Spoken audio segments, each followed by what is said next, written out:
daughter of Ra, wife of Ptah, mother of Nefertum, the deity of vegetation. Sekhmet was also considered the mother of the lion god Maahes. The sacred animal of Sekhmet is the lioness. The goddess was depicted as a woman with the head of a lioness and was revered throughout Egypt. Center of the cult, the ancient Egyptian capital, Memphis. January 7th is a day dedicated to the goddess and is associated with the lengthening of daylight. Furthermore, Sekhmet is associated with Upper Egypt, in contrast to Bast, who is linked with Lower Egypt. We periodically publish information about a variety of stories regarding mythology, history, warriors, heroes, gods and a variety of creatures.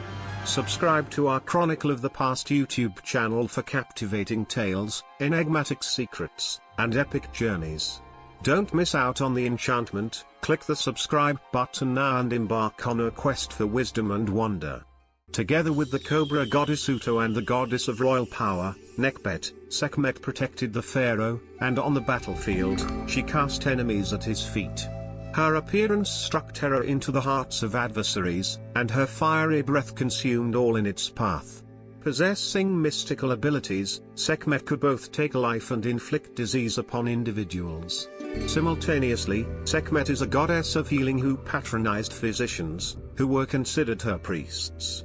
The Egyptians equated Sekhmet with many goddesses, including Bast, Uto, Mut, and others.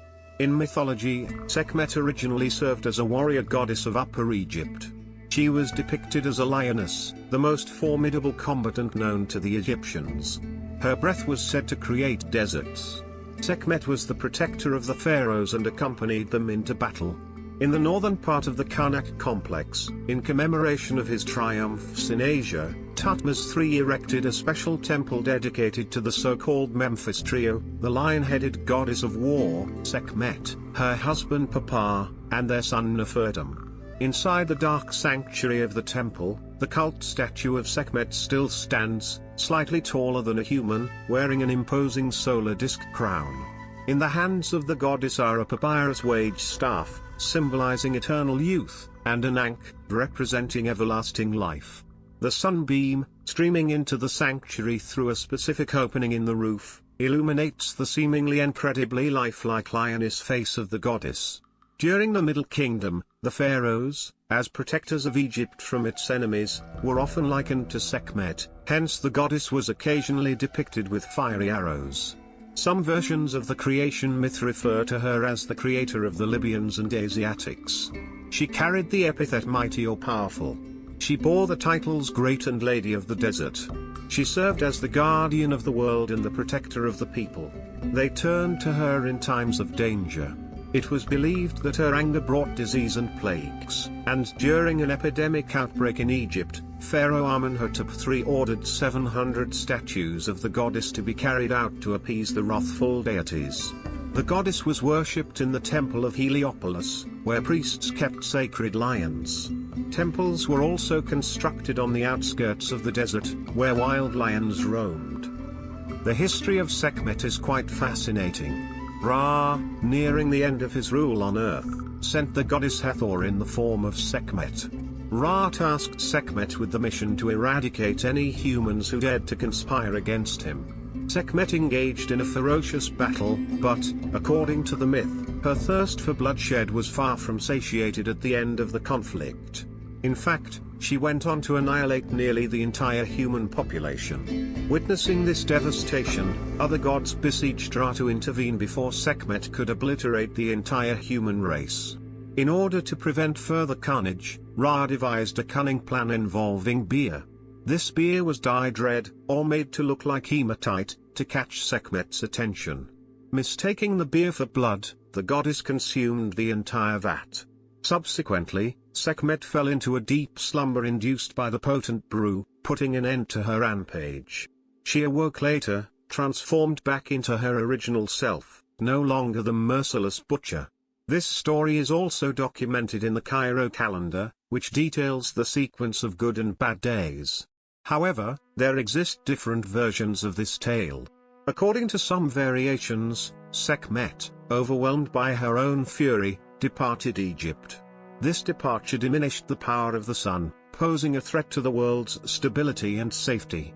In response, the god Thoth implored the goddess to return.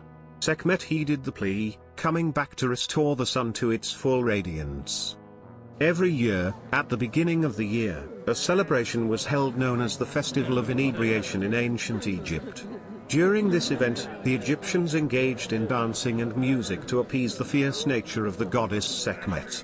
They consumed copious amounts of wine, attempting to mimic the highest state of intoxication, in order to quell the goddess's wrath.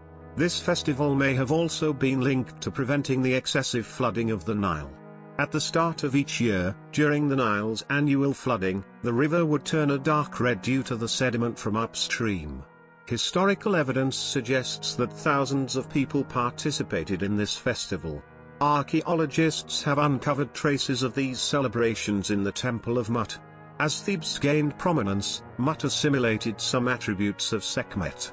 Additionally, excavations at the Luxor temple revealed a court of inebriation constructed during the 20-year reign of Pharaoh Hatshepsut.